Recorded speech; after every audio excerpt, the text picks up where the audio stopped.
I think we're ready now to resume. Ms. Warnock-Smith.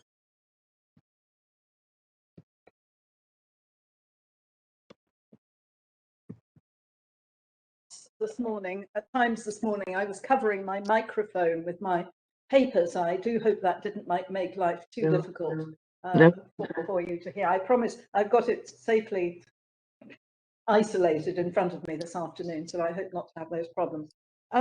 Just before the short adjournment, I was taking you to the bailiff's judgment in the Jersey Court of Appeal, and there are just another couple of pages to which I would like to draw the panel's attention, and then I think the best course of action will be to hand over to Ms. Stanley to look at the cases, and then, subject to what time is left, then I can deal with some other aspects once she has done that.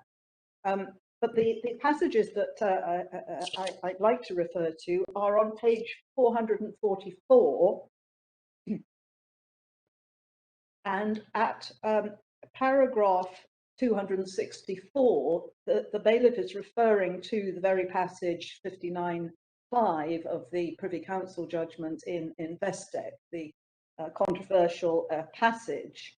And he says at 265, at the end of that paragraph in the judgment, Lord Hodge confirms that the board considered that all the principles set out in that paragraph must be regarded as having been part of the law of Jersey before the enactment of the Trusts Law or its statutory predecessors.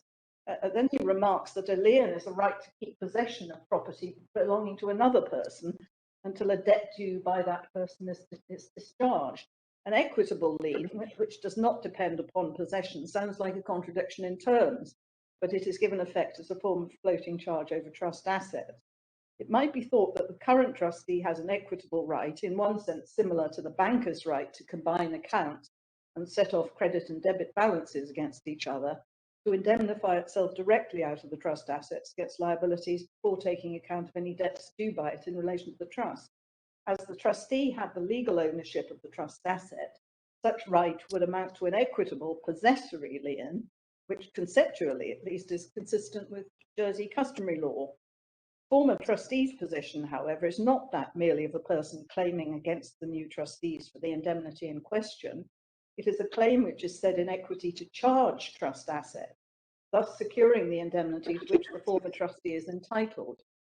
I have no difficulty with the proposition that there is an equitable right of indemnity available to a former trustee who's actioned in relation to the trust, other than in circumstances where he is at fault.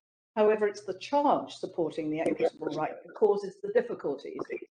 It is unclear why this should be assumed to be the position for two reasons.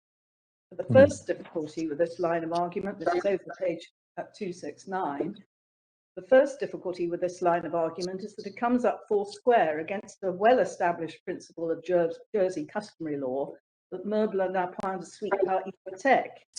And there are many examples of the Royal Court expounding this rule, and he cites some authority. Jersey practitioners know that until the passage of the Security Interests Jersey Law 1983, no security over movable property was possible as a matter of Jersey law, except to the extent that the court recognised a pledge accompanied by delivery of possession, as well as various liens such as the lawyer's lien over papers belonging to his client, where the person claiming the lien already had possession. The effect of the 1983 law was to introduce for the first time a regime by which it was possible to take security over movable property, provided that one followed the framework of that law. That law has been superseded by the 2012 law, but in neither case has the old customary principle been expressly abrogated. My preliminary view is that the customary law principle continues, save to the extent that any prospective security arrangement falls directly within the four corners of the new legislation, which, pausing there, it does not in this case. It is not apparent that these principles were addressed to the Privy Council in Investec, and it's therefore unsurprising that they don't seem to have figured in the reasoning of the court.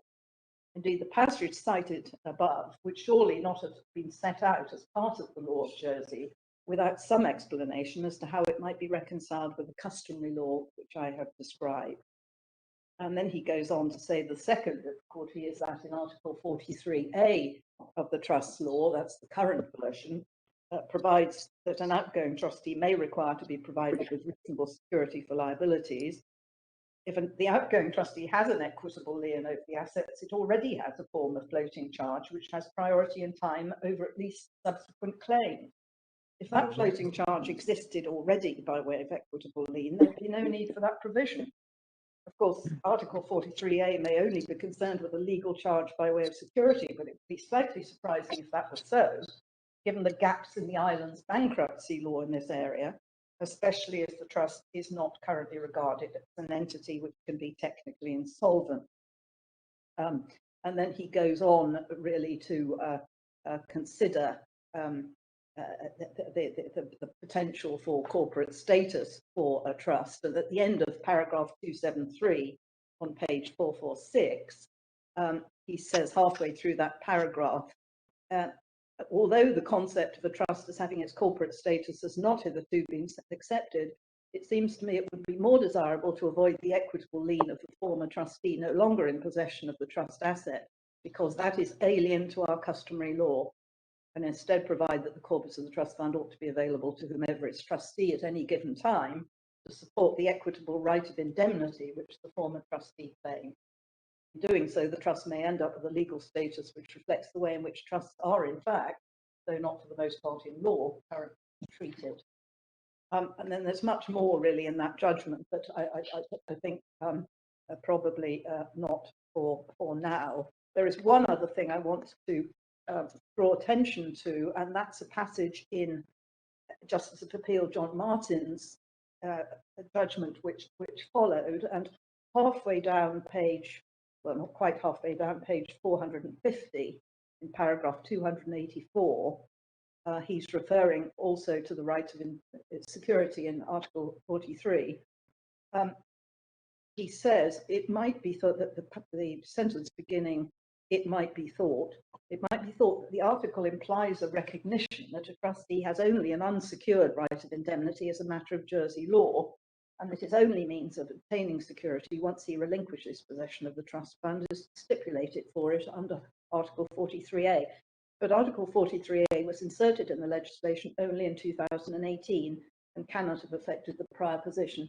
That was, with respect, is while technically correct in the sense that Article 43A was only inserted in 2018, we saw earlier that it simply, with elaboration, follows the former Article 34(2) in exactly the same terms. So he was not, with respect, correct to say that was the later amendment to the law.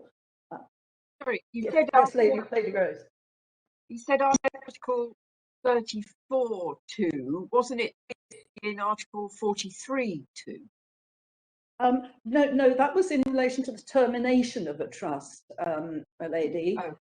That's what that article formally dealt with. The rights of an outgoing trustee were in Article 34(2). So just that correction to make to that. Yes. Right. Well, I think in the interest of time, I'm going to ask, subject to the panel's views, I'm going to ask Ms. Stanley to take over at this point and to explore some of the cases, and then we'll see what time is left after that. Thank you very much. As Mrs. Warnock-Smith explained in Investec 1, the board called it an equitable lien. Can I give you a reference? Because I don't think it's going to be helpful for me to read things out to the board or to take you to every single document that I'm going to refer to. But it's page 4128 of the bundle, and it's an extract from Goff and Jones, and the paragraphs to read are 38-48 and 38-49, which describe what an equitable lien actually is.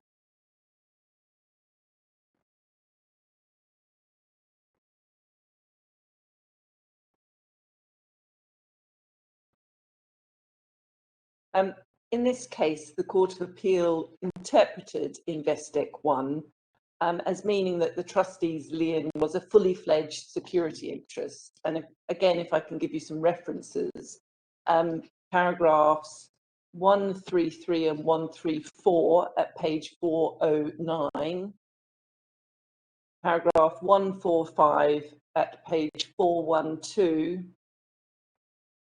paragraph 190 at pages 424 to 425, and then at paragraph 196, which is at page 427, where they describe where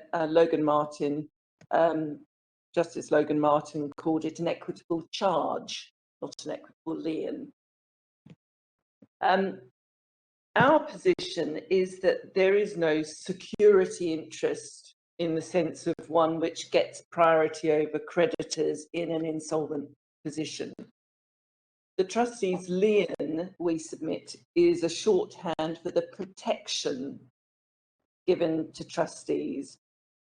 And in terms of priority questions, it's a priority over beneficiaries and their assigns and their mortgagees, but it's not a priority over anyone else. And I use the word protection very deliberately because another word for protection is to be secure, but they don't necessarily mean the same things. Security, as lawyers, we treat as meaning something very specific. Protection is obviously has a different shade of meaning. Now, before turning to analyse why we say that's the correct characterisation of the lien, I'm going to take the board through some of the early English cases to see how the courts have developed and applied the concept of the lien in inverted commas. Regrettably, this is going to take a little time because the facts and arguments and concessions made in those cases are important because they have in part led to the development of the law that we have today, whatever that may be, and that of course is the question. May I start with a case called Re-Exhal, which is, it starts at 2370 of the bundle.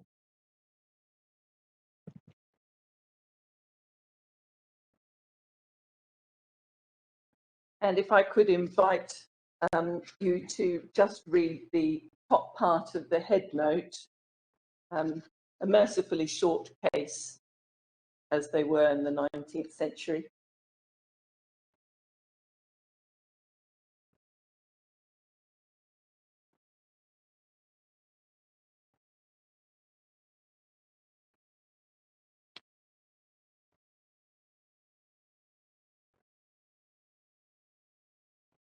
And you'll see that it says that the right of the trustee to his indemnity is the first charge thereon, not a first charge, not a charge at all, but the first charge. And I'm going to come on and explain the significance of that in a moment.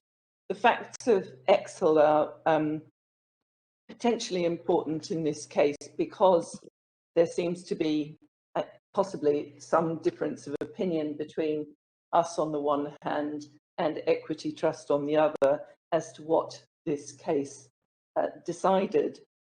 The facts were these. Mr. Bleckley was a trustee of the leasehold title to a mine, and the lease was created in 1852.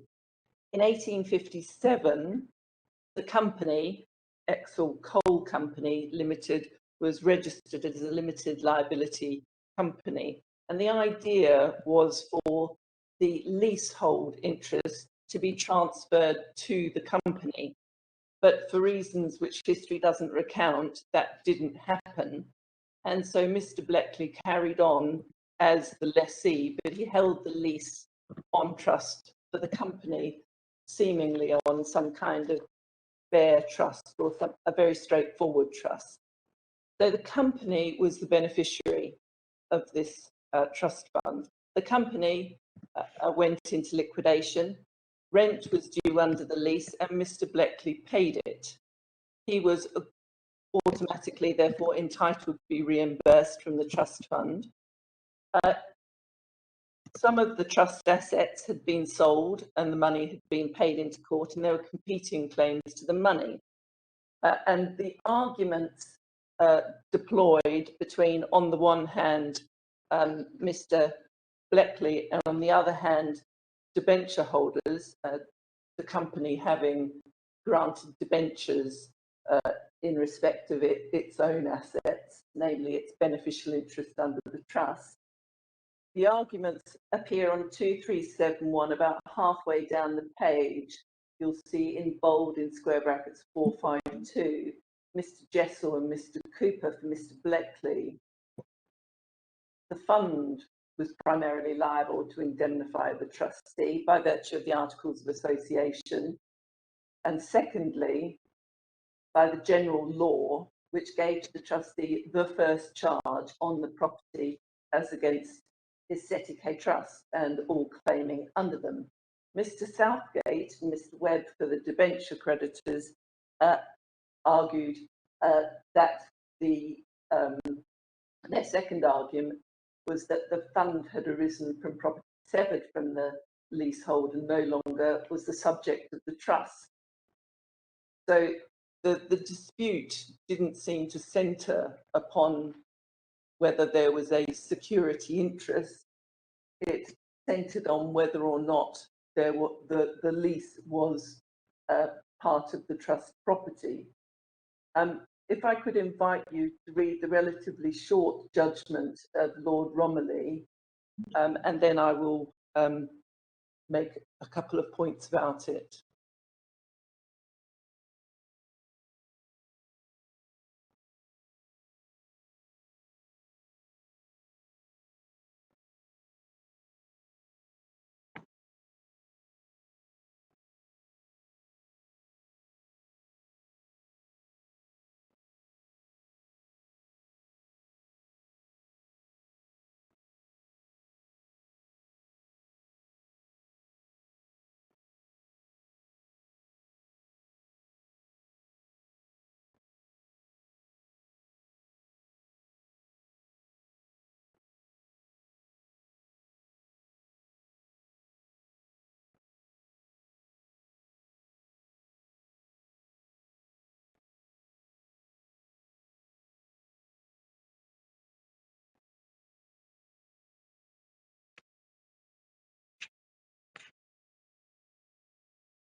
So the point of this case is that the company, the beneficiary, and therefore those claiming through the company, namely debenture holders, couldn't take anything before the trustee, Mr. Bleckley.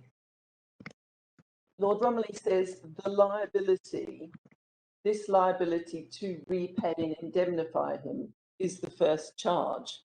But of course, there's no legal person who has any such liability to him.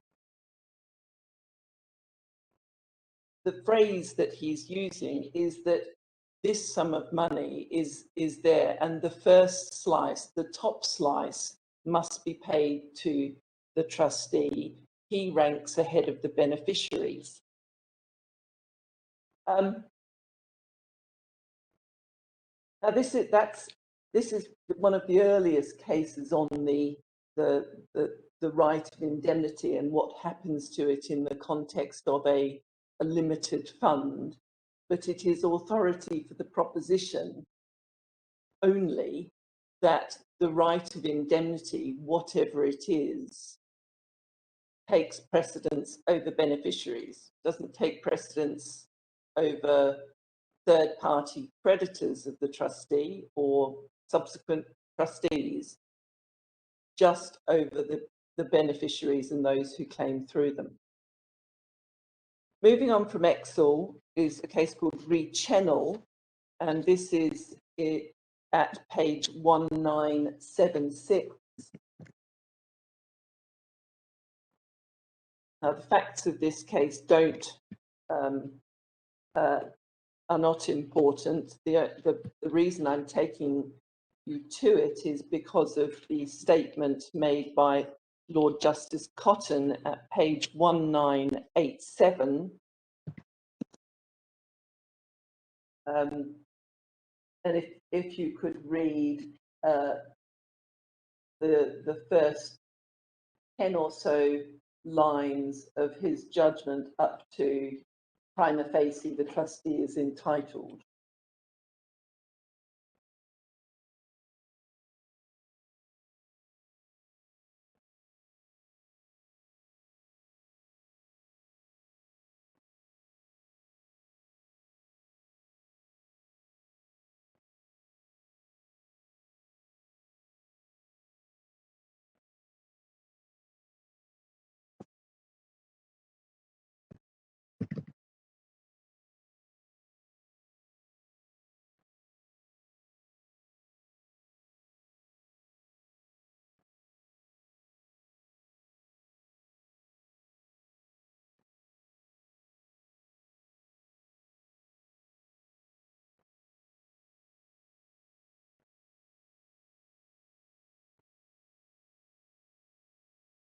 And so there we see a reference to a lien. But the way that Lord Justice Cotton described this lien was not that it was some kind of security interest, not an equitable security interest, but it was a right to retain until the indemnity was paid. Now, we submit that is consistent with the Court of Appeal in that case, or Lord Justice Cotton certainly, being of the view that the lien, to the extent that there was any proprietary right, was a right to possession. No one could take the trust property from him or expect the trust property to be paid out unless and until the indemnity was first satisfied. So that's Channel. The next case is Johnson, which Mrs. Warnock-Smith has introduced you to via Investec, and that starts at 2254.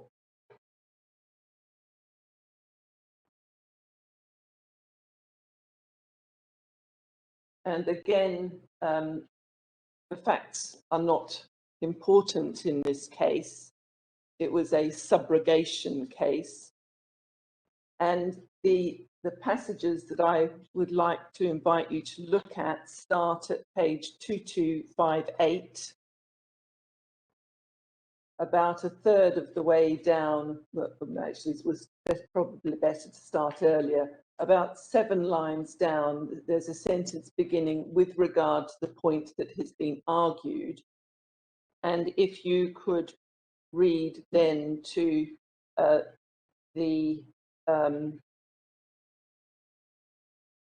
until the sentence 4 lines up from the bottom, it does not appear to me.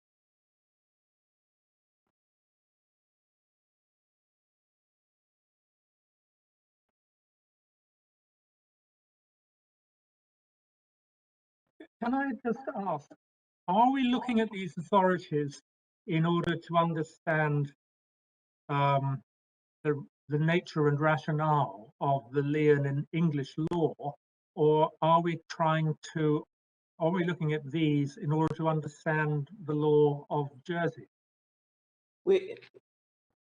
The former, my lord. Right, thank you. Because in Investec it was said that these are propositions of English law in paragraph 59, and therefore provisions which are applicable to the law of Jersey.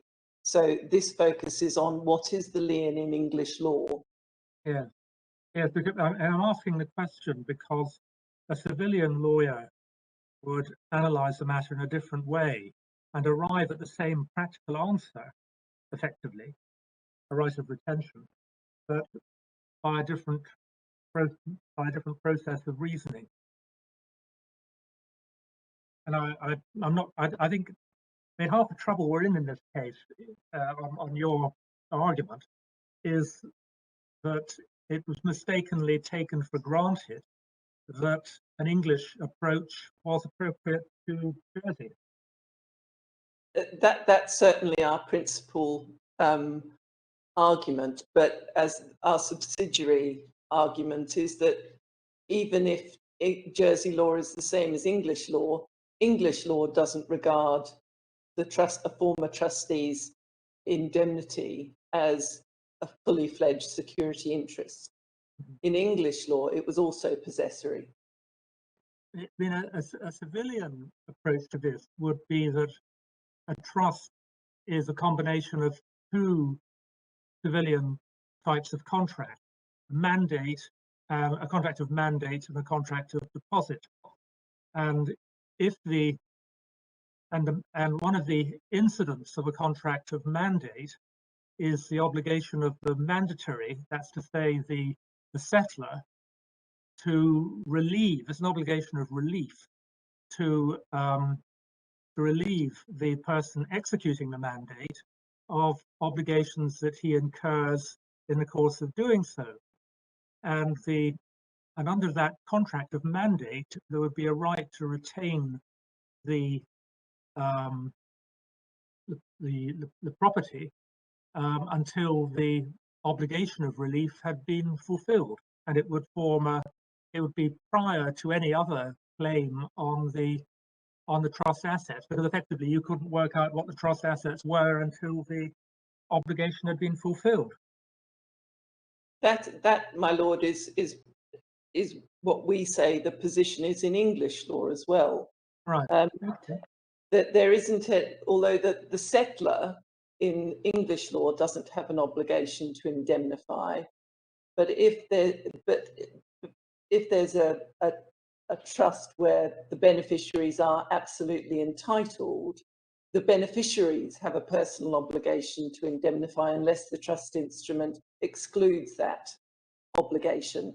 And the authority for that proposition is Hardoon and Balilios, which is in the authorities at, there's no need to turn it up, but I can give you the reference. It starts at page 1923, and it's a decision of the Privy Council, as I say.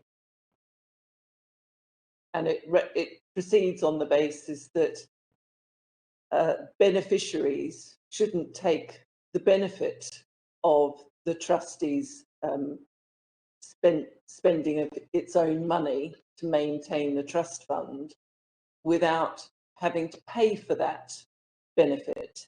So it's an unjust enrichment approach, which seems to me to also underline the mandate, contract of mandate analysis, which my Lord Reid put to me before. So we say that the lien, the right to go against the property, the right in equity to go against the property, arises only when the trustee has the trust fund. Once he's handed it over on when he's retired and replaced, he hands over the legal title, he hands over the beneficial title, because of course that's the whole thing. There is a transfer from former trustee to new trustee, and there's no room for any residual interest to remain behind in the former trustee.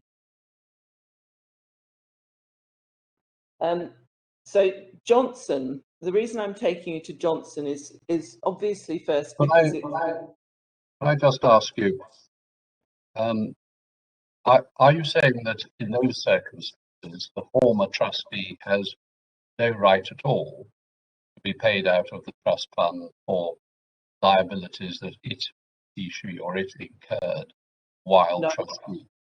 No, I'm not saying that. Obviously, as Mrs. Warnock-Smith explained, on most occasions for the replacement of a trustee, there'll be a negotiated DORA. But where there's not a negotiated DORA, say because the protector removes the trustee, in those circumstances, the trustee's right to be paid out of the trust fund continues, but his right to dip into the trust fund to indemnify himself disappears, because his legal title and his possession of the trust fund now vests in someone else. And the way that he accesses the trust fund in order to make himself good is via the new trustee. So he goes to the new trustee and he says, I have a right in equity to have this fund applied to pay me, and you, new trustee, have to give effect to that right. Yes, it's not a liability of the new trustee, it's a liability of the new trustee to administer the trust, as to pay the former trustee. Absolutely correct. Absolutely correct. But Yes, it's the consequence of that he then has no priority and just shares pari passu with everybody else. Correct. Yes. So what then happens if, although he doesn't want to relinquish possession of the fund because he wants to retain his lien, there's a receivership and the court orders the transfer of the fund to the receivers, then he's obliged to surrender the trust fund. Does his lien also disappear then, or is it up to the court to decide what happened? The latter. So a receivership order is not going to be made on an ex parte basis, or if it is, it's going to be an application which can then be reconsidered on an inter partes basis, at which the trustee, the former trustee, will be able to make submissions. And one of the things he will say on the hearing of that application is, please do not make a receivership order, or if you do make a receivership order, please will you put in place protection for my lien? And of course, sometimes the court will choose not to appoint a receiver. Obviously, it's a big deal to appoint a receiver, and the conduct of the trustee would have to be pretty appalling before a receiver is appointed. But if the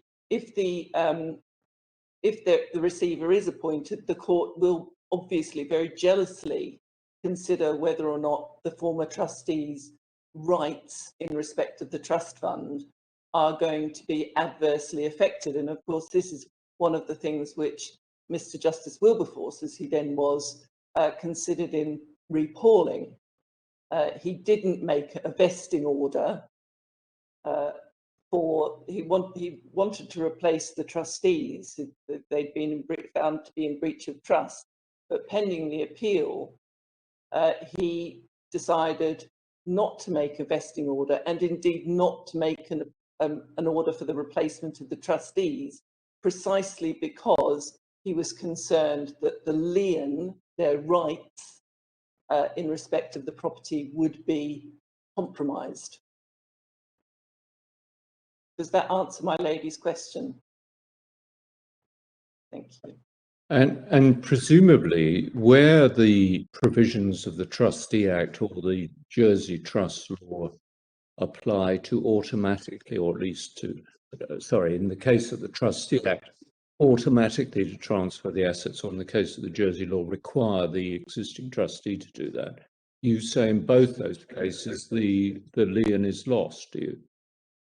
Well, in relation to the position in England, we haven't been able to find any specific authority on this, but in Australia, there are 3 cases, which I'll give you the references to, which say that the automatic vesting under Section 40 of the English Trustee Act, the automatic vesting only takes place in respect of the net part of the fund, which is free of the trustee's claims.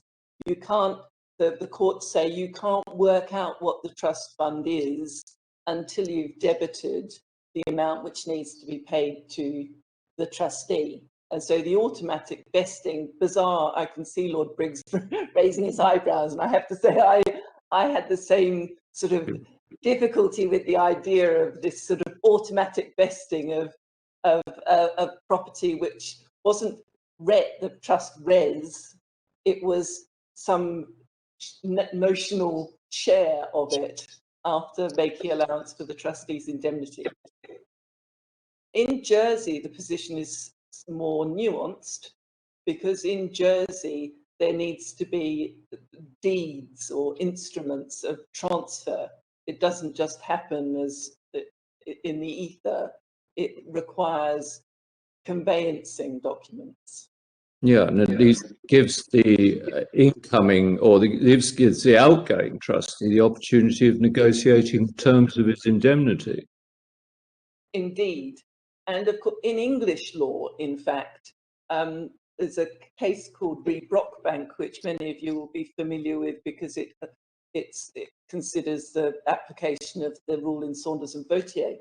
But in Brockbank, the court said that at common law, a former trustee is entitled to ask for security and certainly indemnities before agreeing to hand over the trust fund. So that in practice is how it happens. It's not like the thieves come in the night and take the trust property. Trustees actively are involved in moving trust funds from themselves to the new trustee, and often with the court's involvement. And if their rights are going to be affected, they have a right to be heard and have those rights considered. But I mean, one of the main point I think you make about Johnson is that it doesn't deal with this point. It doesn't deal with this point. That's absolutely right. I mean, it's simply that most of the judgments concerned with the circumstances in which you can get a right by way of subrogation. But subrogation is really important. in our submission, because according to Johnson and followed in Investec and in numerous other cases, the creditor stands in the shoes, when subrogated, stands in the shoes of the trustee.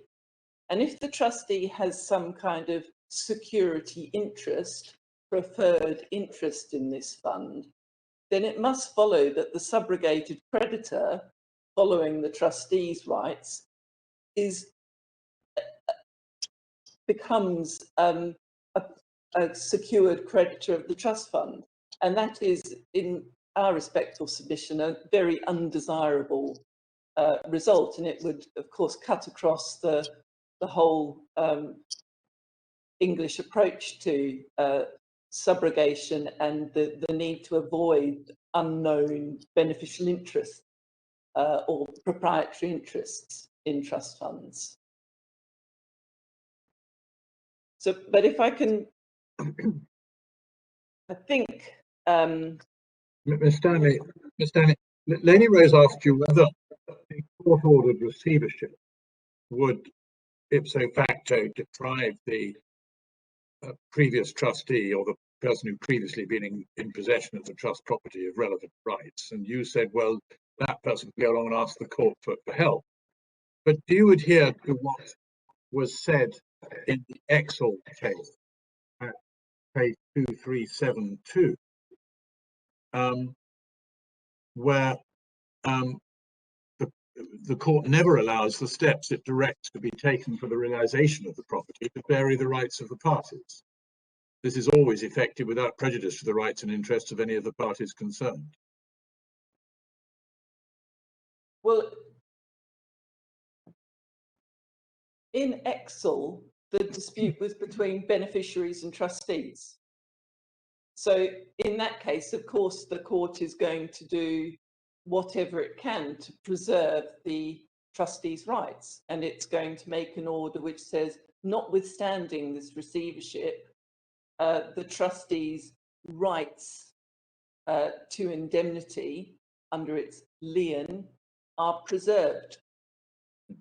So that's when the court, and I thought, I'm sorry if I didn't make this clear, the court would protect the trustees' lien. Well, Lord Romilly puts it in pretty unqualified terms by saying the court never allows its intervention to adversely affect the rights of the parties. I was really just asking, I mean, do you accept that statement in its as a matter of English law in its full weight, or do you say it's a matter for discretion?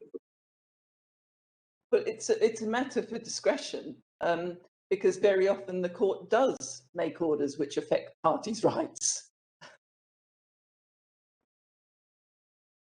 Okay.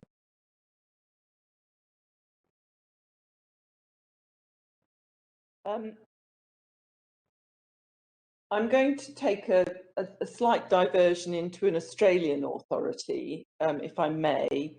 It's called Ron Kingham and Edgar, and it's at page 3415.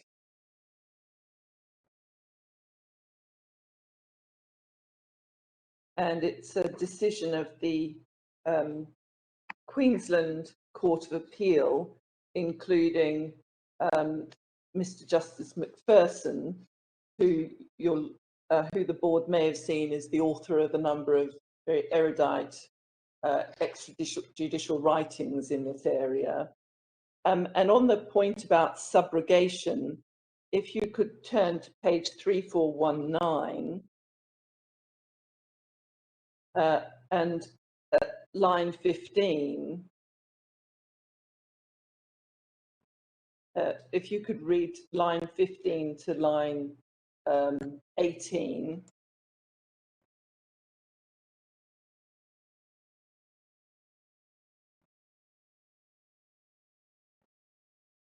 And then just after 35, that the first sentence in the end, however.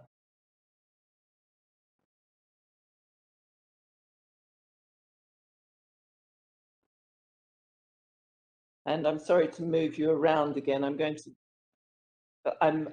doing this in order to make good the point about how subrogation works, and thus the incongruous consequence of the security interest being that a creditor could scoop the pool.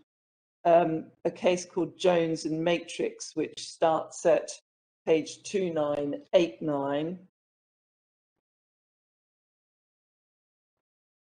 Very long case, and I apologise for the copy of the authority in there. It seems to be an annotated case, and if you turn to page 3022,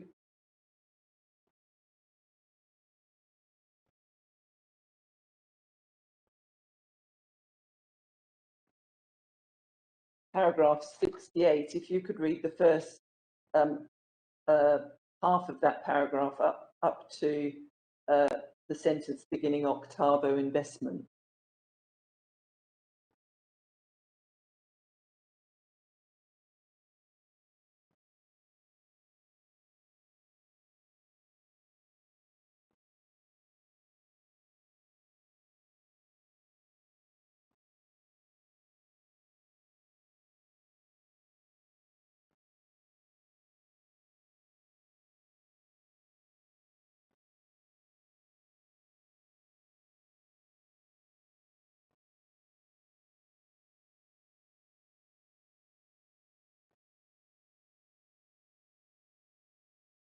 So the relevance of this is that it shows that there isn't this sort of proprietary interest. What it is, what a trustee has, is an equitable right to be paid out of the trust fund.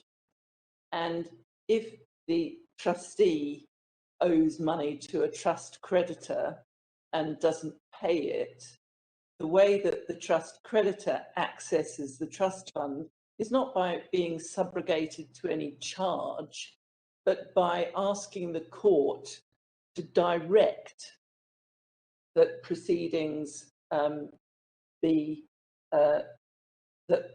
direct the trustee to exercise the right of exoneration.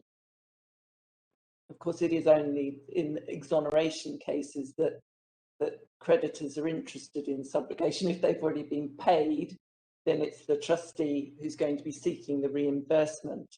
But it's a right in equity. And there is, and I respectfully, the question asked by Lord Briggs that the court doesn't want to make orders which affect the parties. Yes, but an order for the appointment of a receiver doesn't necessarily affect the trustee. He still has his right in equity to be paid out of the trust fund. What he doesn't have is a right to stand above every other person who has a claim against the trust assets. The only person that the trustee stands ahead of is the beneficiary. Perhaps I could ask a question, and that is, I understood you'd be saying that there was an equitable right to be paid out of the trust fund, which was combined with an equitable right to hold on to the trust fund. I'm having difficulty in conceptualizing how that now works in England, where you have an automatic movement of the trust fund on the retirement or replacement of a trustee. Does that aspect of the equitable right just disappear and has no effect at all? Well, the way that I respectfully suggest that we look at it is to say that when the trustee is in place, he has legal rights. He's the legal owner. He can dip into the trust fund to repay himself. If he's removed, he may still remain technically the legal title holder because the trust property hasn't vested in the new trustee. But in that period, he's still going to be the legal holder and entitled to exercise rights as legal title holder over the trust property. Once he's removed and the trust fund has been moved to a new trustee, that's something that he has to have done, or the court will have made a vesting order for that for the property to have moved from the former trustee to the new trustee.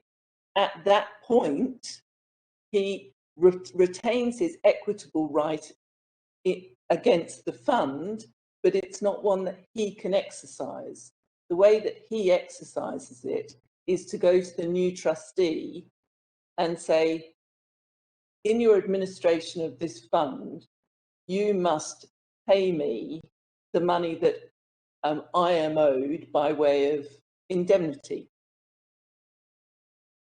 So the automatic vesting is of the equitable title and not the legal title. Is that right? No, under Section 40, under Section 40, the way it works is that there is a conveyance by the trustee to the new trustee.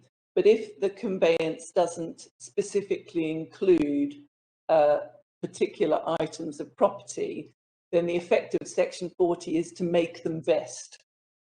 So the legal title, as well as the beneficial title, to the extent that you can divide the two, all passes by reason of the conveyance and the implied term in the conveyance given by Section 40, that everything vests. But it's still a conveyance.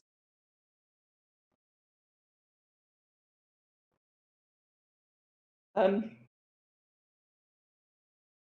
I move on to Evans now? We're now in 1887, 2237.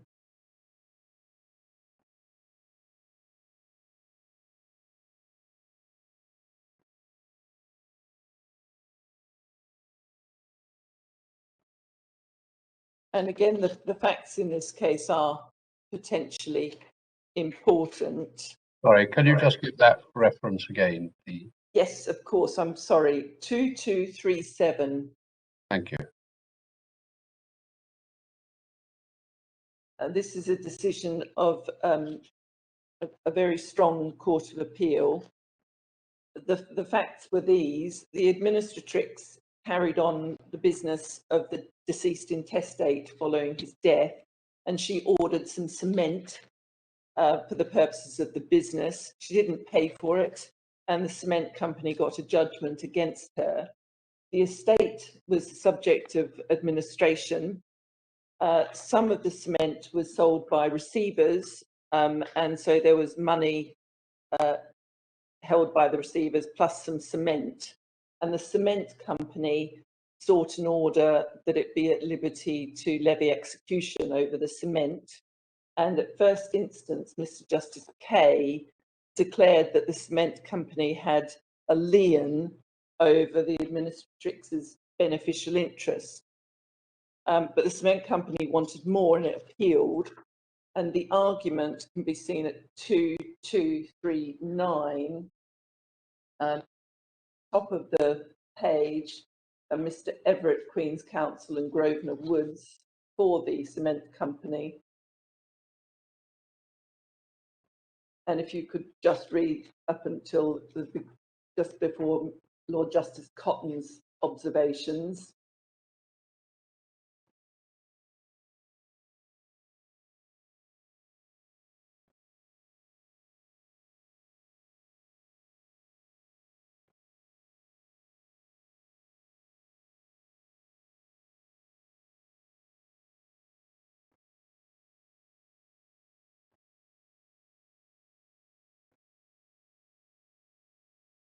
And then further down the page, after Lord Justice Lindley asked the question, about halfway down, the submissions made where the court will not allow the persons claiming the intestate's estate to take the benefit of goods which were not his and are unpaid for without paying for them, citing Re Johnson. So they relied on Re Johnson, but this didn't help them. If you turn to 2241, Lord Justice Cotton's judgment, about halfway down the page, there should be a sentence beginning, "The creditor cannot have any direct claim against the intestate's estate." You could read to 3 lines from the bottom.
And then over the page, Lord Justice Lindley, 3 lines from the bottom, having regard to the cases cited, the appellants cannot stand in any higher position against the estate than their debtor does.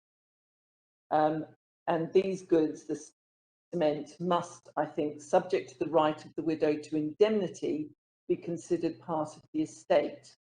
And then we can see Lord Justice Lopes, the creditors couldn't have a remedy at law. They can't have one in equity. And by the way, if the widow had appealed, she might have won. Now, what these extracts demonstrate is that when being subrogated to the trustees' rights, those rights are to an indemnity. They are not being subrogated to a property right.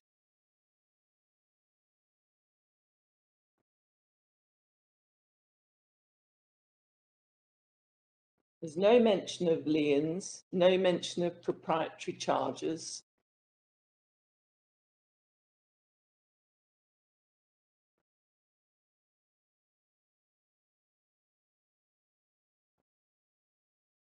And then Stott and Milne in 1882, which starts at page 2406.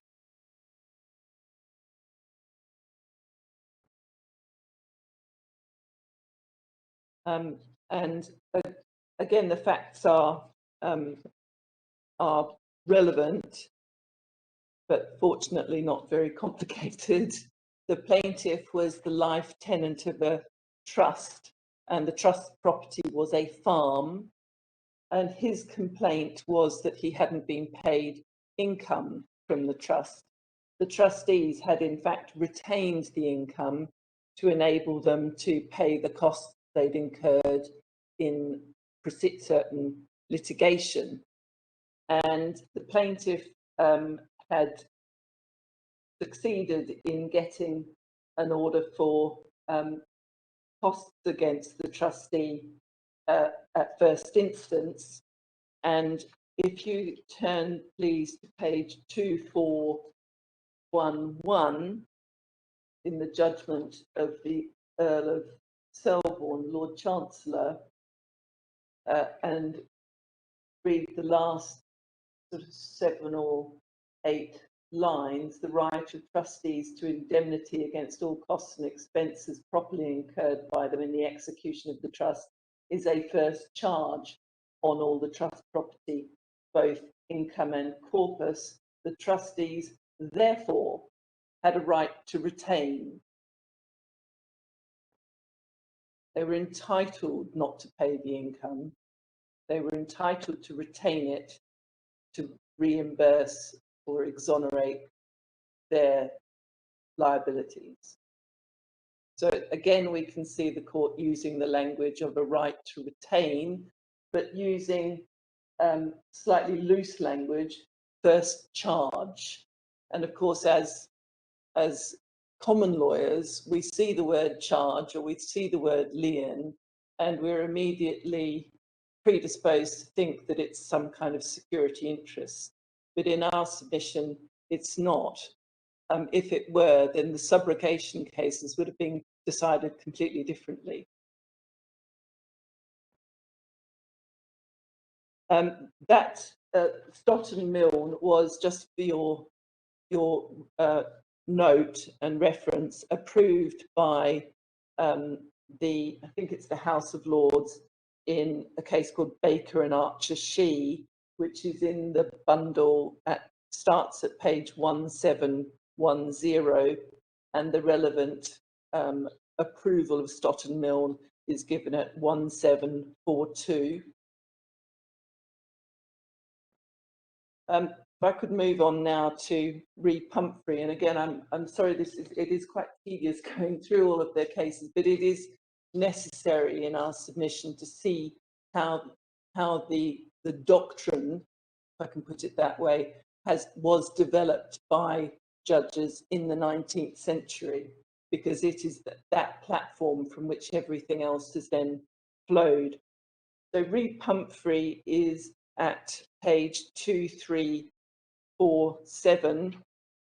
Regrettably, again, necessary to recite the facts in order to see that fairly narrow scope of the argument and the dispute. There were 3 trustees of a marriage settlement, of whom Mr. Charles Pumphrey was one. The beneficiaries of the marriage settlement were the Mappin family, Mrs. Mappin having a life interest. Mr. and Mrs. Mappin, requested the trustees to invest the whole of the trust fund in the purchase of real property, but the problem was that the property exceeded the value of the trust fund by £449. Mr. Mappin said, "Don't worry, I'll pay that balance." And relying on that representation, the trustees exchanged contracts for the purchase. However, Mr. Mappin didn't come up with the £449, and he asked Mr. Charles Pumphrey to borrow the money from the bank to complete the purchase, which he duly did. As part of the lending documentation, Mr. Charles Pumphrey gave an undertaking to the bank to provide security in the form of title deeds to the property, and he then did duly deposit the title deeds and assigned all of his estate and interest in the property to the bank by way of mortgage. He then died. Default was made in repayments under the mortgage, and the bank sued for an account and realisation of its security and for the administration of Mr. Pumphrey's estate. So the dispute was between the beneficiaries of the trust on the one hand and the bank on the other. And the arguments are interesting on page 2350. Halfway down the page, you can see the argument by Mr. Hastings, Queen's Counsel. If you could read that to yourself.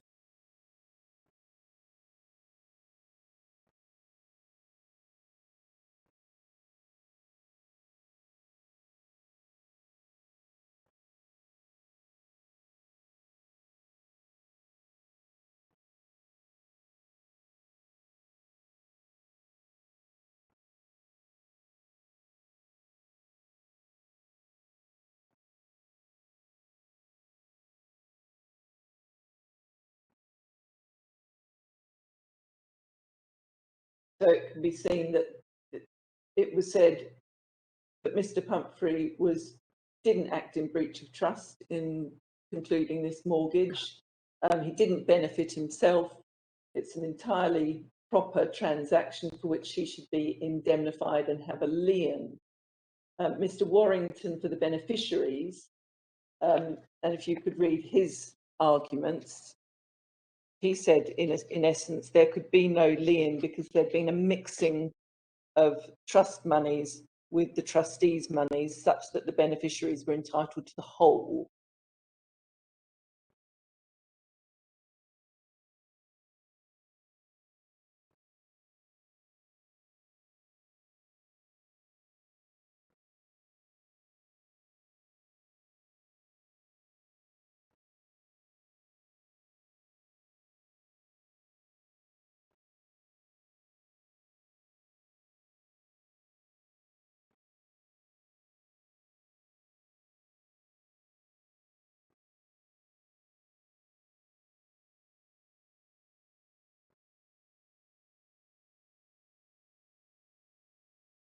And you'll see that the second argument was that if he's wrong about the mixing point, he seems to have conceded a lien.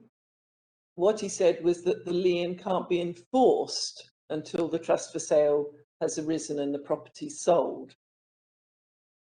And you can see that that's how the court understood that argument from page 2353 at the bottom paragraph, that page.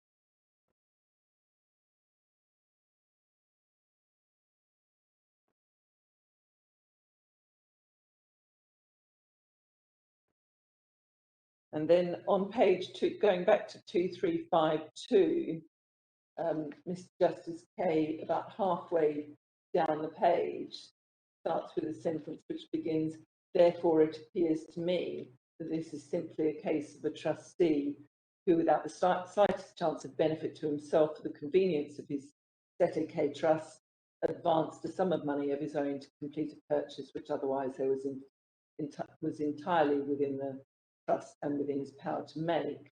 And then this sentence is important because it emphasises that it's an equity to be indemnified.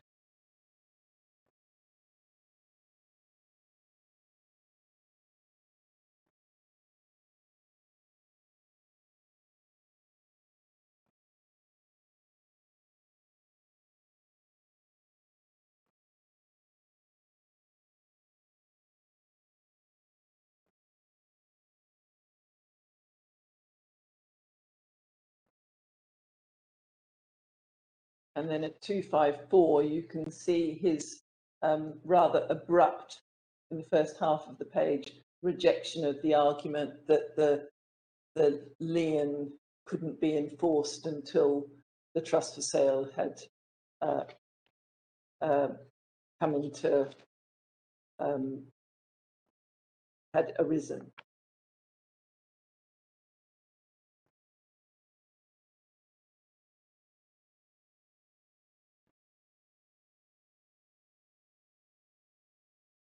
But he does talk about the right as being a right to the enforcement of a charge by getting by getting a court order to enforce it. Yes, but this is why I took the board to the arguments and to see the scope of the dispute between the parties. So it's all very well to take what is said in the judgment, but if it was based on there being no argument as to the point, then it really doesn't take us much further forward, respectfully.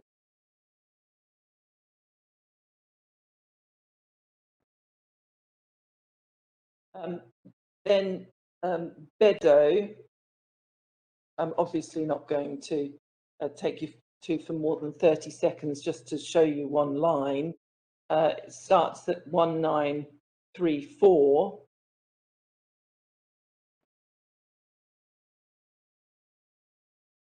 And the passage is at 1945, and the first sentence on that page beginning, "I entirely agree."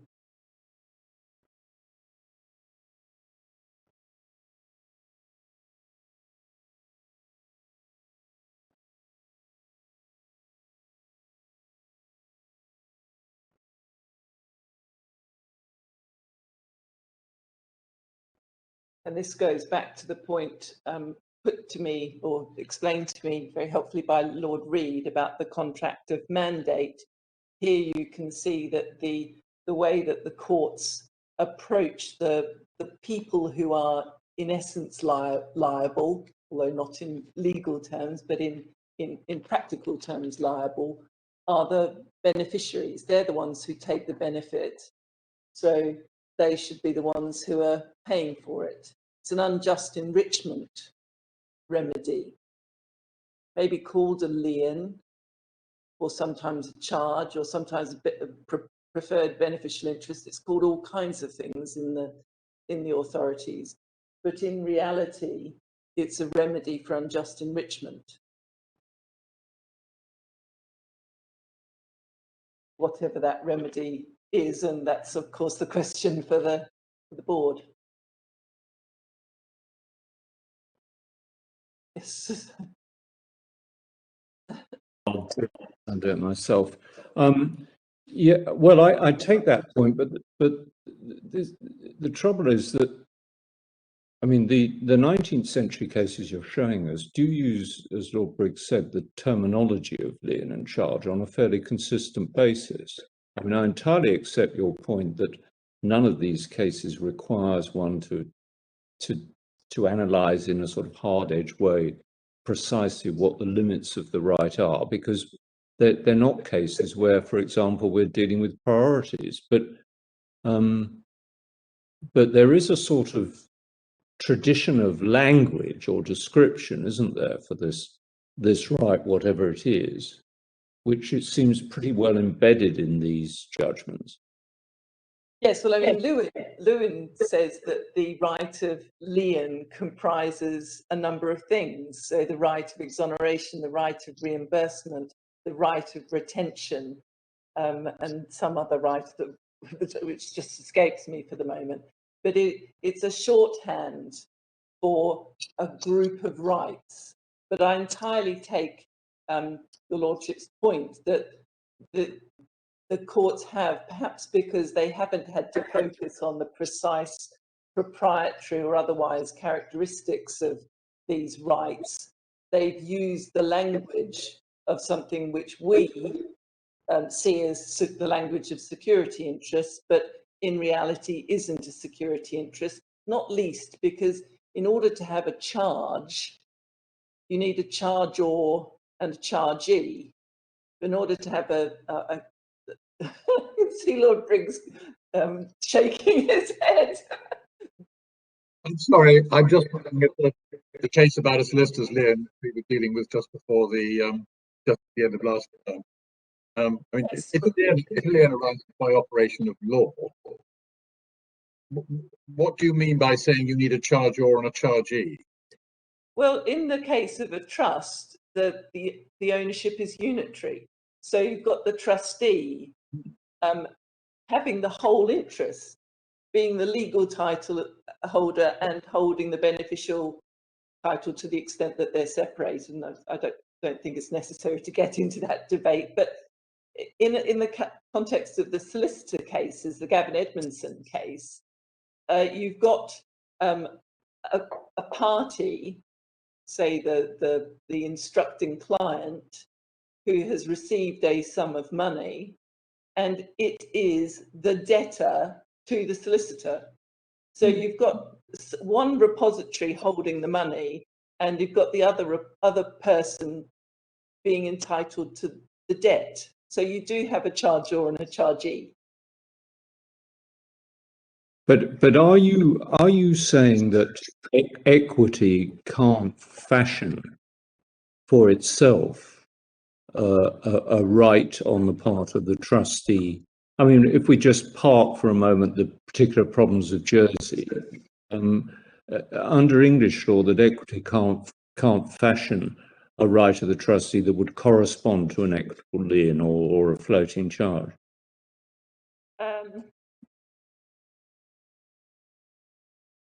That's a very, very good question. Because of the conceptual difficulty of having a charge where the person who has the fund legally is the person who's owed the debt, it's a bit difficult conceptually to understand how it would work. But in terms of can equity fashion a mechanism by which the trustee is given access to the trust fund? Yes, of course, and that's what it's done. It said the trustee has an equitable right which the court will enforce. The court will order sale of the property. The court will allow the former trustee to be subrogated to the new trustee's lien. That's how the mechanics of it have been developed. But what the courts haven't done is, although they say loose lips sink ships, and the use of liens is an expression of loose lips, because if it was a true lien, then creditors could be subrogated.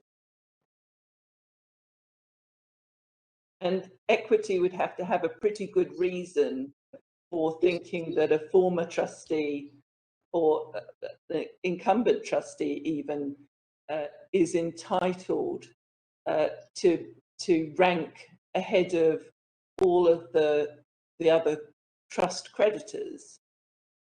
That would be a rather, there might in some circumstances be a good reason for that ranking, but as a general proposition, we would submit that that would not be a good starting point for equity. The good starting point for equity would be pari passu.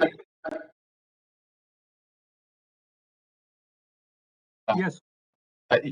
You said a moment ago that the former trustee would be subrogated to the current trustee's right of exoneration or whatever. But that's the bit that I don't quite understand. I mean, I understand how a creditor of a trustee can be subrogated to the trustee's right of exoneration, because if that trustee has incurred the debt, then that trustee has a right to be exonerated in relation to that debt out of the estate. But I'm not sure that I don't quite see how that's right, where it's a claim by a former trustee, because the current trustee has no obligation to the former trustee, except as you put it, to administer the trust. How does subrogation work? Well, I think there are two separate aspects to that question. The first is that when the former trustee seeks to be subrogated, what it is doing is saying, I have an equitable right against this fund. And that is one of the things that the current trustee must administer the fund according to the rights in relation to it. Okay, that's point one. If you pause there, I entirely understand the way you put it. And then you did talk about subrogation. Yes, and that's the second part. Subrogation. I had the same sort of conceptual difficulties as your lordship did, and then I looked at Chitty, which I think is somewhere in the bundles. I think someone's going to help me find it. But Chitty explains that there are two types of subrogation. There's contractual subrogation, and then there's other subrogation. So if we find the reference, I'll take you to it. In the 4021. Which tab? 136. In our. It's 4022.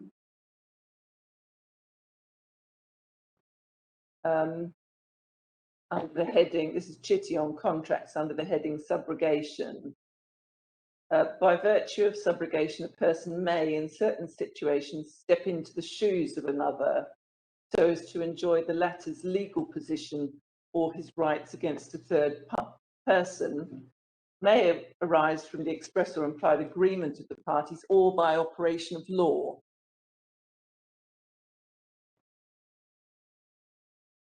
So, and of course, in this case, if the former trustee wasn't allowed to be subrogated, the former trustee can only be subrogated to the person who has access to the trust fund. And the only person who has access to the trust fund is the current trustee.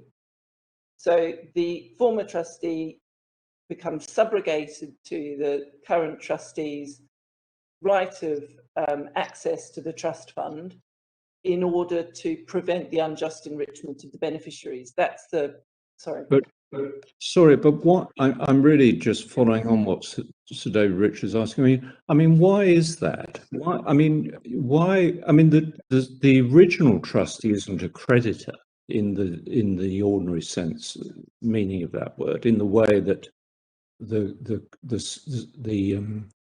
creditors that we're talking, subjugated creditors we're talking about are. I mean, the original trustee has a persisting right in equity to be indemnified out of the fund, and that right can be enforced. It's true, it got to be enforced against the current trustee who will be a proper party to the proceedings, but surely the first trustee in time can approach the court and say, make an order against the trustee. Yes. Oh, I don't. Trust. I mean, why is that a process? I don't understand why that's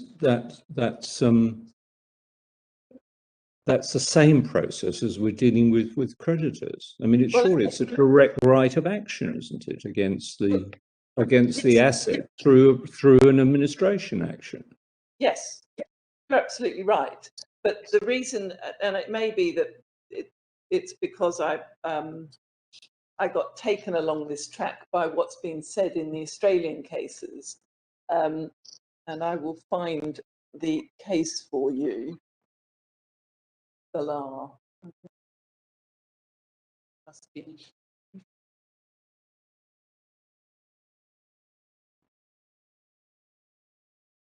Two 2567. So sorry. Count 78.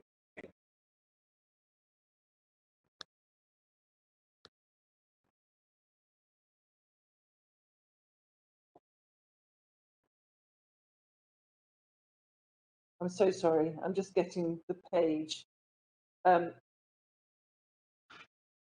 It's page that I introduced the case. It's at 2567 in the Supreme Court of Queensland. That must be the Court of Appeal in Queensland. And if you turn then to page 2574,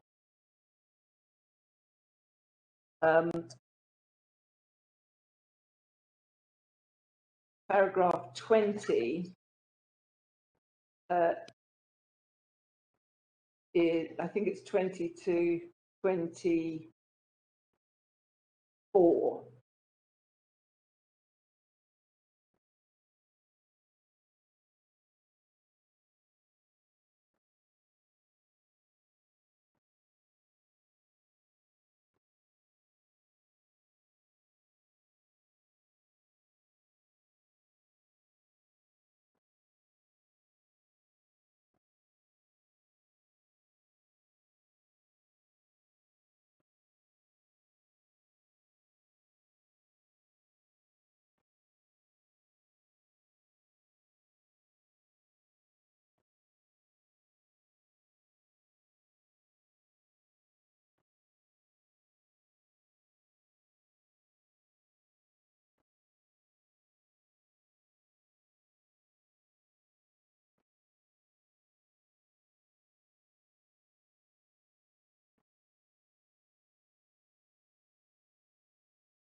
Mm. And that passage sent me off on, I think, my little journey of discovery. And then the passages that I've just shown you have been much cited and approved by other cases in Australia, from Chief Justice Spiegelman to others.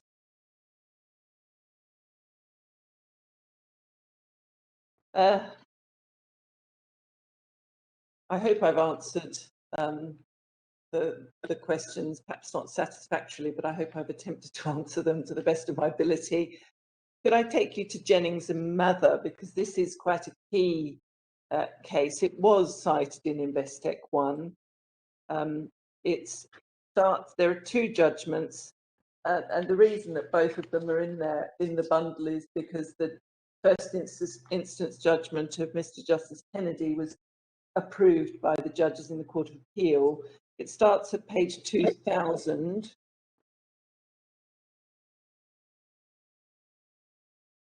And again, the facts are regrettably important, but I think I can state them shortly. Mr. Mather was the trustee under a creditor's deed.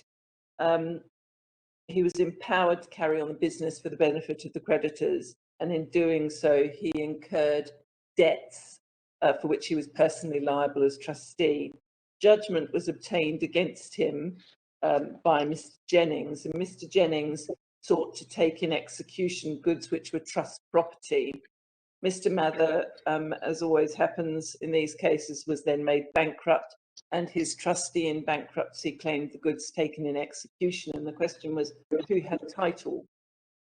And Mr. Justice Kennedy, if I can take you to some passages, page 2004, the bottom paragraph over to the next page, up until the 5 lines down.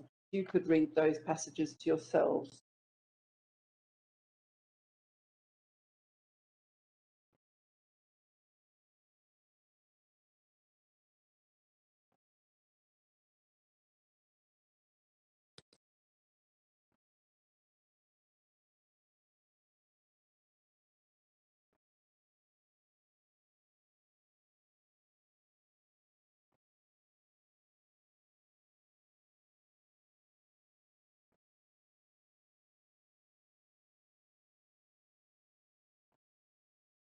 And then further down, 2005, about 6 lines up, or no, 8 lines up, while there can be no right of a creditor created in the court for trading to treat.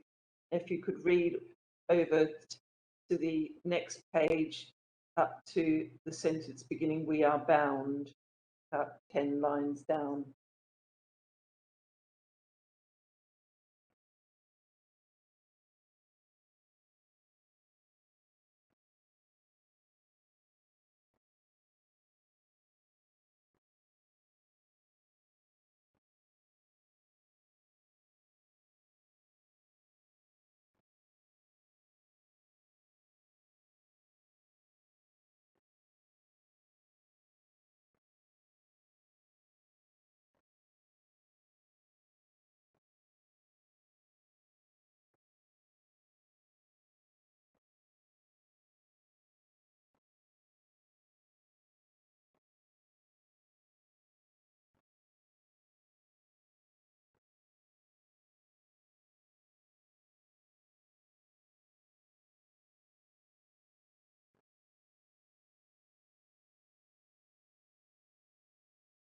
So you can see there that Mr. Justice Kennedy is approaching it very much as a common law possessory lien.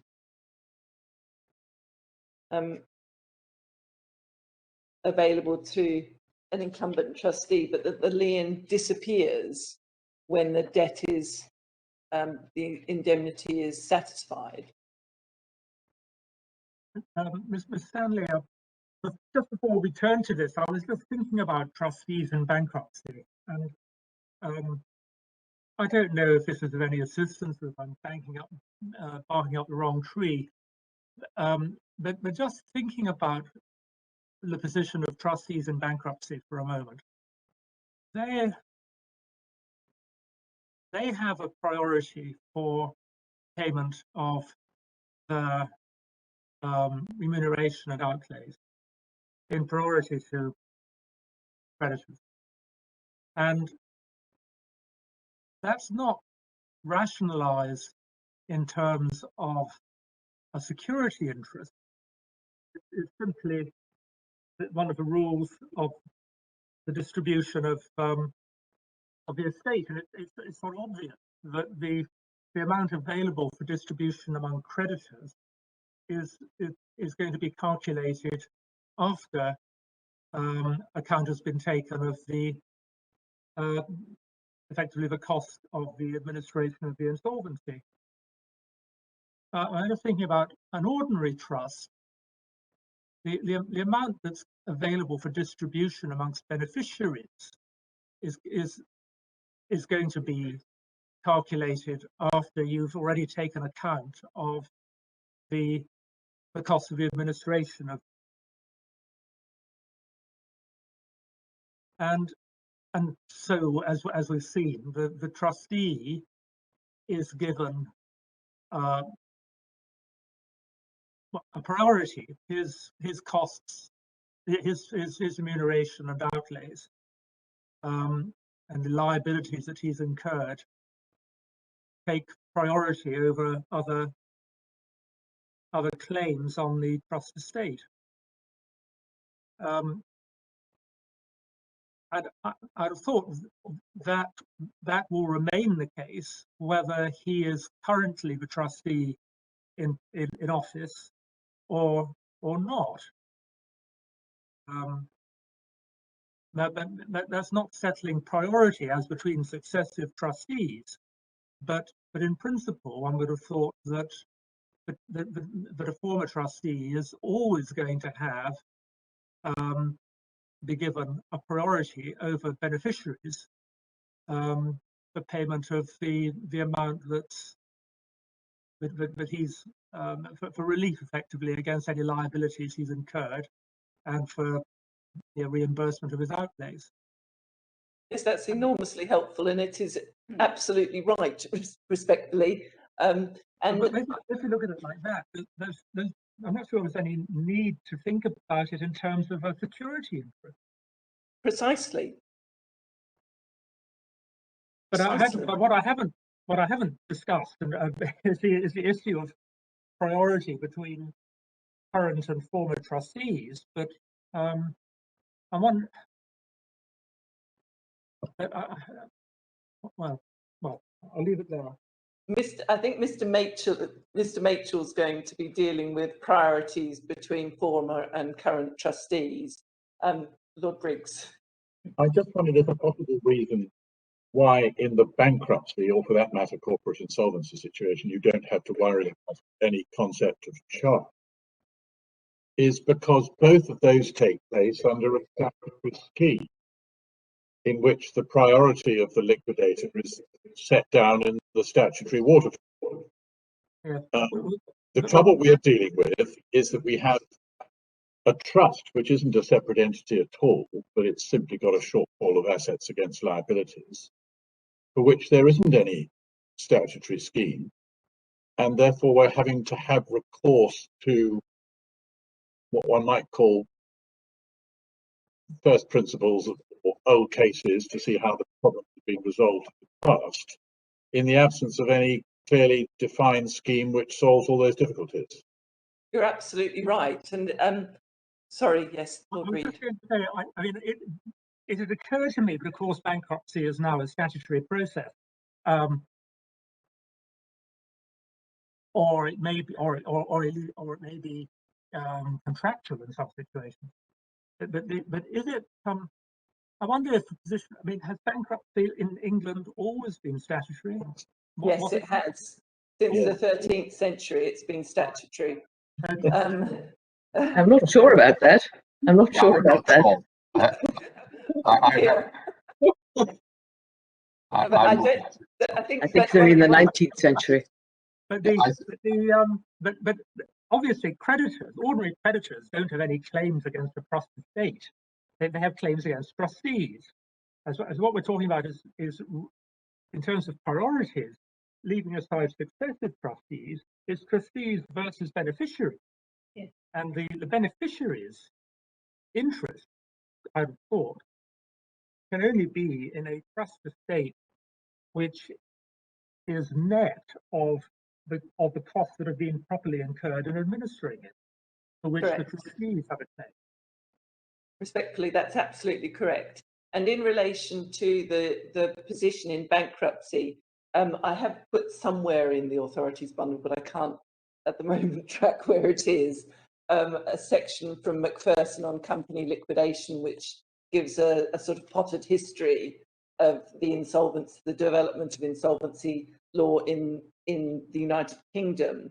But on my Lord Reed's point about the office holder, the liquidator or the trustee in bankruptcy's cost of the insolvent administration, Lord Briggs is absolutely right. There's a statutory waterfall now, but the statutory waterfall, for example, in the 19th century, didn't capture every single type of expense, and so it didn't make provision for where those expenses were to sit in the waterfall. And I won't turn it up now, but for your reference, I put in the supplemental bundle a decision called INRI London Metallurgical Company, which is at page 161 of the supplemental bundle. It's been recently referred to by, I think, by the Supreme Court in Butler and Talbot, I think, or Reed Tashuko. I can't remember. I will make sure that I give you the correct. Ms. Stanley, several members of the board today have spent quite a long time on these matters in the context of the Lehman Brothers administration, where there was a great deal of work done on the sort of precise form of the waterfall. And you're right that it has taken a long time, well over 100 years, to sort out, if indeed that state has yet been reached, all the details of the waterfall. But in terms of the statutory background, of course, for the most part, companies were a 19th century invention. And I think the winding up of companies, registered companies, certainly has always been statutory. Statutory. In terms of individuals, bankruptcy law does go back in terms of statute a long way. But I think there were sort of non-statutory windings up of insolvent fund states. Certainly deceased estates, certainly deceased estates there were, and they were wound up under an administration act under Order 85. And Mrs. Warnock-Smith was going to talk about that if we have time. Right. Okay. I'd really rather not. Can I give you some further references whilst we're in Jennings and Mather? I'm conscious that I haven't got a lot of time, and so I'm just going to give you some references, if I may. Page 2014,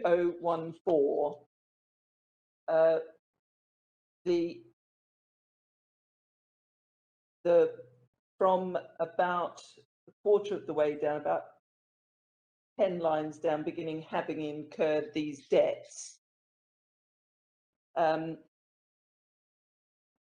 over to just to the bottom of that page, and then on page 2015, the judgment of Lord Justice Sterling at about a third of the way up from the bottom, the sentence beginning, a trustee has for his protection, and then to almost the bottom of that page, and then 2018, Lord Justice Matthew, basically the whole of that page, that it's a possessory right. But it is called by Lord Justice Matthew, and I should draw this to your attention, it is called an equitable lien. But of course, what was being said in Jennings and Mather about this lien was consistent with a common law lien. Lord Briggs, I can't hear you. Lord Justice Sterling calls it a first charge. Yes. On page 2015. Yes. Yes. And that's why I did say loose lips sink ships, because there have been lots and lots of descriptions of it, but there's not been much sort of analysis of what the beast is. Yeah, yeah. But although they're talking about it as being a first charge vis-a-vis the beneficiaries, I think what you were saying is that in none of these cases have they been grappling with either the priorities question as between a former and successor trustee, or the rights of a trustee as opposed to creditors claiming through the trustee. Absolutely. So they haven't had to grapple with whether it's lienish tendencies extend that far. Absolutely right. And you know, that's the task of this committee.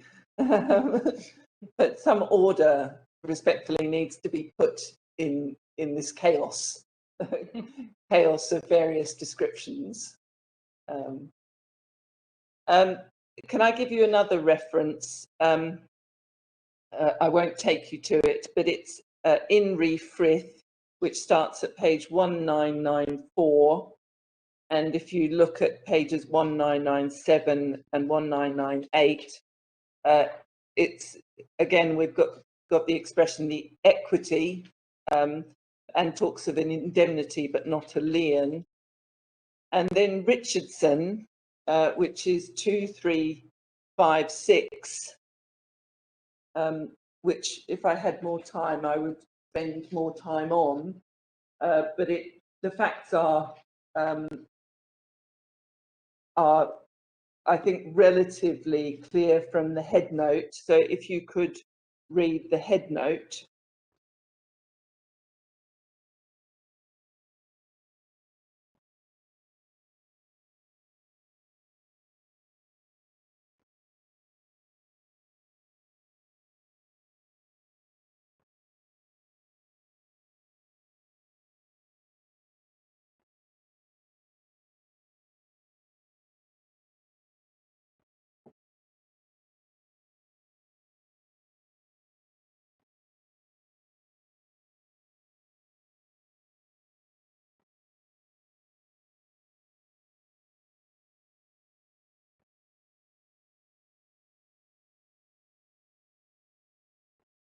And then turn to page 2360, the judgment of the Master of the Rolls.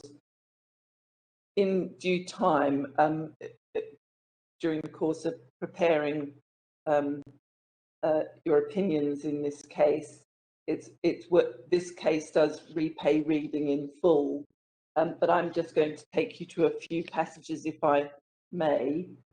2361, about 10 lines from the bottom of Master of Rolls' judgment, the sentence beginning, whatever may be the case at law, it is quite plain that in this court, anyone having a right to be indemnified has a right to have a sufficient sum set apart for that indemnity. And the reason I mention that now is because it deals with, it's relevant to our second alternative case, which is that if there is a lien, if there is a security interest, it arises from the moment the liability comes into an existence, and in equity, an indemnity comes into existence, notwithstanding that you haven't paid and then are seeking to be reimbursed. It arises the moment that you're exposed to a liability. And then over the page 2362, halfway down the page, of course, this case involved what the trustee in bankruptcy had to do with the proceeds of a right of indemnity. So there's the money sitting there. Can the trustee in bankruptcy use it to pay all of the creditors of the bankruptcy estate, pari passu, or must the sum be applied specifically to the debt for which the indemnity is sought to exonerate the bankrupt? And that sort of 10 or so lines, which I won't read now, but I mention now because it is the necessary introduction to what Mr. Machel will come on to explain during the course of tomorrow, namely the plethora of Australian cases on what use can be made by a trustee in bankruptcy or liquidator of the proceeds of the right of indemnity. So if the money comes into the estate, is he restricted to using it to pay only trust creditors, or can he use it to pay all the bankrupt's creditors? But I'm not going to take time on that.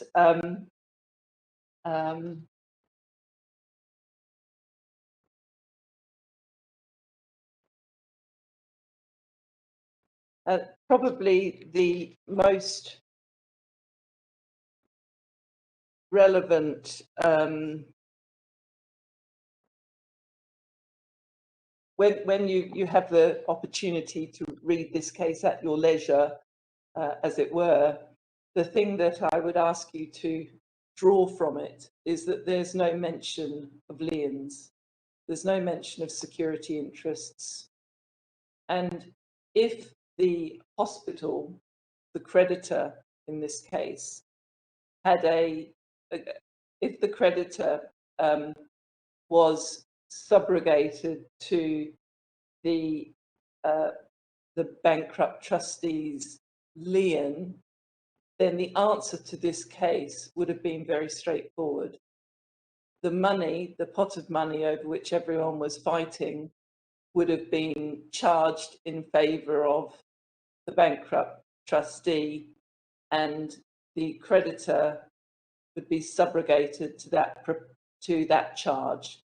The creditor would have a proprietary interest. But the Court of Appeal didn't talk in terms of proprietary interests. It talked in terms of equitable rights and obligations.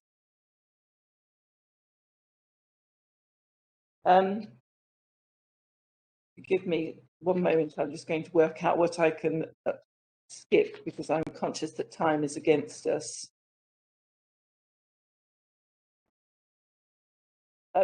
Yes, Mrs. Warnock, I think I've done the English cases now, and you'll see that they're, as I say, loose lips sink ships, and you can, when Mr. Machel takes you to the other Australian cases tomorrow, you'll see that they're guilty of that as well. There's a lot of loose descriptions of rights, although the High Court has sought now to bring some order to the chaos. Mrs. Warnock-Smith said this case is all about relationships, and of course in a trust context the key relationship is between trustee and beneficiary. And I want to show you an article, because we're in the sphere, when we come to the Privy Council, obviously we're in the sphere of erudite analysis, and so I think it pays to look at what the judges who've written extrajudicially and the academics. 4429 is an article by the Honourable Chief Justice Alsop, who is the judge who's delivered a number of the judgments in this area. But here, this article, especially... Sorry, could I have the page reference again, please? Yes, of course, sorry. 4429 is the start. And if you turn to 4431, under the heading A, Principles of Equity, the second half of that paragraph is of course, it states, of course, the obvious, but it is useful to be reminded. As a body of law directed to and concerned with the conscience of parties, in particular with fraud, accident and mistake, equity maintained through particular applications, the relationships of the parties before it, the requirements of fairness, justice, fairness, and conscionable conduct. And over the page, about 10 lines from the bottom, its doctrines reflect the interplay of personal obligation, trust and confidence in the translation of known circumstances and relationships that are subject to doctrine and personal obligation into rights that are expressed and recognised as proprietary in character. Now, as I said, in the context of a trust, the key relationship is trustee and beneficiary, and the trustee is a buffer between the beneficiary and the outside world, and you can see that from page 4435. I'm quoting Chief Justice Alsop, about 8 lines up. The trustee is the buffer between the world and the beneficiary. And while faithfulness is the trustee's obligated honour, it's within a relationship. The relationship generates the trustee's protections, including the right of indemnity in a form that gives the trustee and its creditors protection conformable with the nature and character of that relationship. And as we explain in our written case at paragraphs 26 to 32, and I think I've said it several times today, it's that relationship between trustee and beneficiary, the need for a system of equity to prevent beneficiaries from being unjustly enriched at the expense of the trustee, which is at the heart of the development of rules in this area. And so when considering what the lien is, it's necessary to stand back and look at the rationale for its existence. You shouldn't, we submit, say it's called a lien, then therefore it must fall into our preconceived notion or idea, whatever that may be, of what a lien is. And whilst I enjoyed, perhaps too much, reading articles about Roman law and development of hypothec and pignus, it's all very interesting, but it assumes the very thing which needs to be interrogated, which is whether a trustee's lien is actually a security interest at all.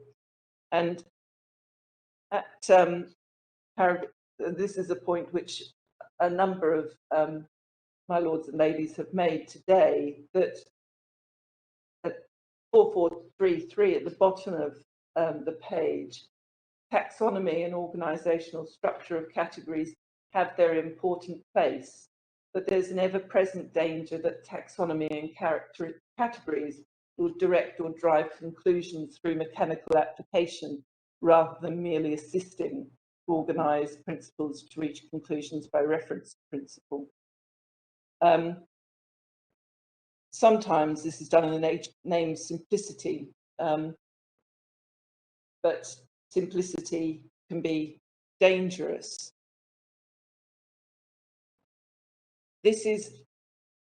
We come back to the point that we made at the start of this case, that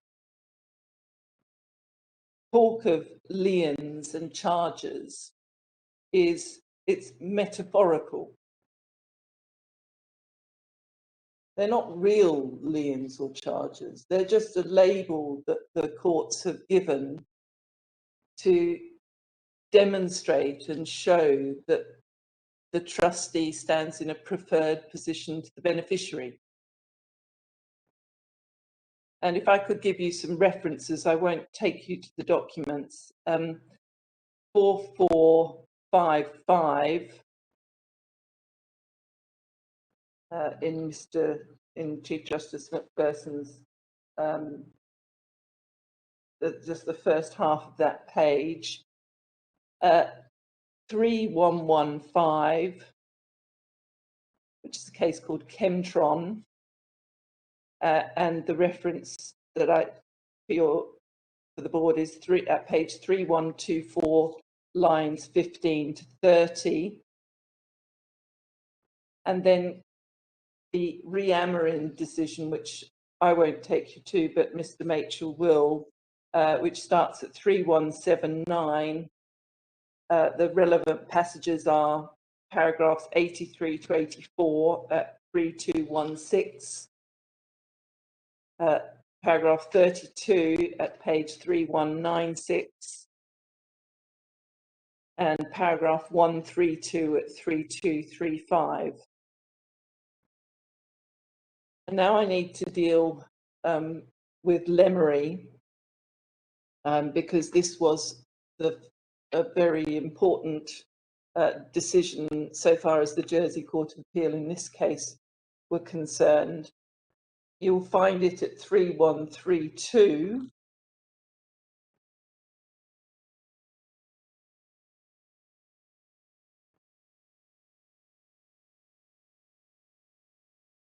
And as Mrs. Warnock-Smith explained, it's an extemporary judgment of a first instance judge, Mr. Justice Brereton. And if you turn to page 3137, you'll see that from paragraphs 14 to 22, Mr. Justice Brereton sets out, by reference to something which has been said by another judge in a case called Trim Perfect, which is also in the bundle, a series of propositions of trust law. And it's the, if you look at 16, thirdly, the right of indemnity, recoupment and exoneration is secured by an equitable lien over the trust assets, which arises by operation of law and confers a proprietary interest in the nature of a security interest in the trust assets and takes priority over the claims of beneficiaries. So he's there very much treating it as a security interest, and as Mr. Machel will show you tomorrow, the High Court of Australia, subsequent to Lemery, has very much demonstrated that proposition to be incorrect, and one wonders how Lemery can in fact survive in Australia following the Ameren decision. But then in paragraph 24, Mr. Justice Brereton cites, and this seems to be the high watermark of his analysis, that a former trustee has priority over a subsequent trustee. But Wilson and Parker, it was held that a claim by a former trustee for remuneration was no objection to the entitlement of the new trustee to a transfer of the trust asset, though the possibility that a claim for indemnity in respect of expenses incurred might be in a different position was left open. Now, the board will know that as a matter of the common law, trustees weren't entitled to remuneration. They're not entitled to remuneration. They're only entitled to remuneration if the trust instrument or statute provides. Very occasionally, the court may order remuneration, but it's very, very rare. So, frankly, a decision which says that a trustee's claim for remuneration is a basis to refuse to hand over trust property is not going to be a strong case in support of the proposition that a former trustee takes priority over a later trustee in relation to anything. Paragraphs 25 to 29,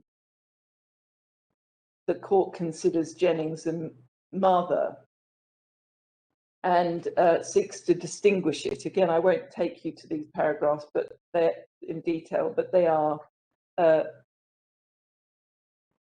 this is a case which will obviously require careful consideration. In paragraph 29, having considered the Court of Appeal decision in Jennings and Mather, which has been repeatedly followed in Australia and elsewhere. He says, he implicitly criticises it, says, well, whilst reference was made to the circumstance that the lien was an equitable one, there does not appear to have been consideration of the characteristics of an equitable lien, and in particular that it is not possessory, which in our submission is a rather bold way to distinguish a very eminent Court of Appeal decision. The next case he considers and rejects in paragraph 32 is Risuko Gold, and you can see in the quotation about 4 lines down the sentence, the right of possession of the trustee until his right of indemnity is exercised is superior to those of the new trustee or the Seti Trust. Now, that is a statement which is, we submit, obviously right, that the right of possession of the trustee, if he has an outstanding indemnity, is prima facie superior to that of a new trustee or beneficiary. No one can be forced to hand over the trust property, no trustee can be forced to hand over the trust property unless the indemnity is provided for. But Mr. Justice Brereton wasn't persuaded that this ability to retain possession applied not just to beneficiaries but also to new trustees. In paragraph 33, this judge rejects Suko on the grounds that it's obiter and that the only authority cited is Jennings and Mather. And then 36 refers to Octavo, which is a case which Mr. Mitchell, I'm sure, will take you to tomorrow, and says that it's only a possessory right over beneficiaries. Then 41 refers to Nouri, which says in the 5th line of the quotation, bottom of 3142, it is not in the nature of possessory security. But then you'll see over the page, there's that the learned judge in Nouri had cited with approval the passages from Balar, which I took the committee to earlier. And then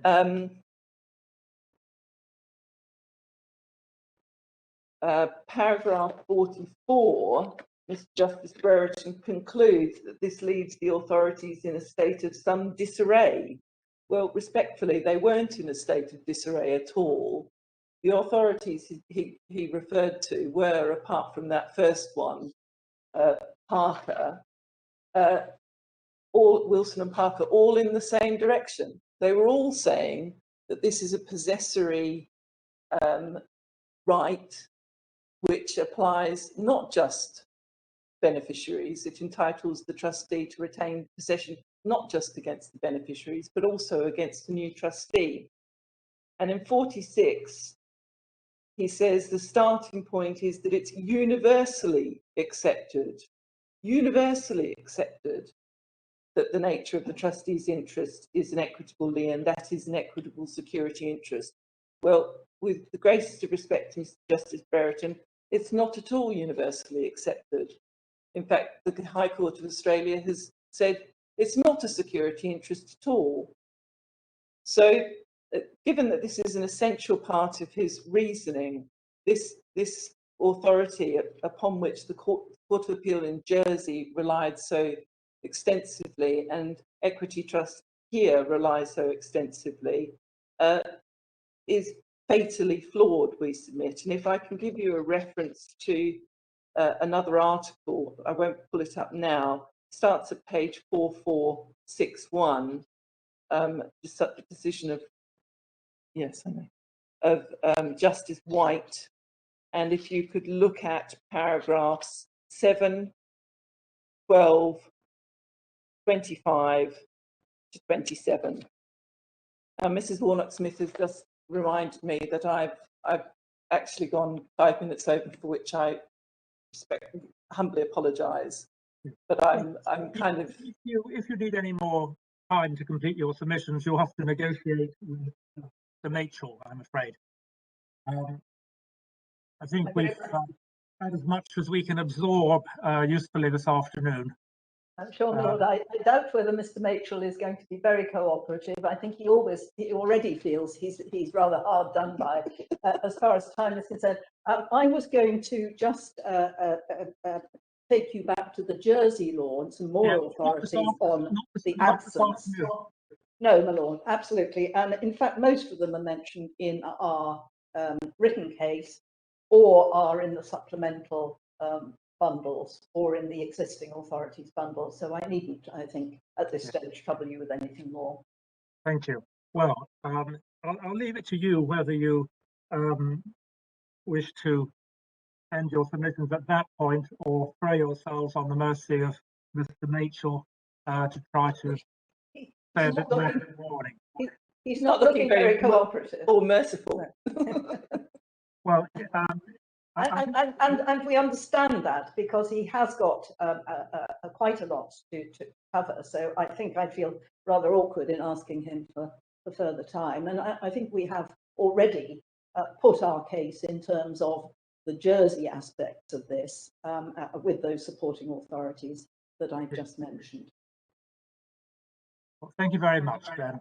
Well, in that case, we'll adjourn for the day and resume tomorrow morning at 10:30. Very grateful to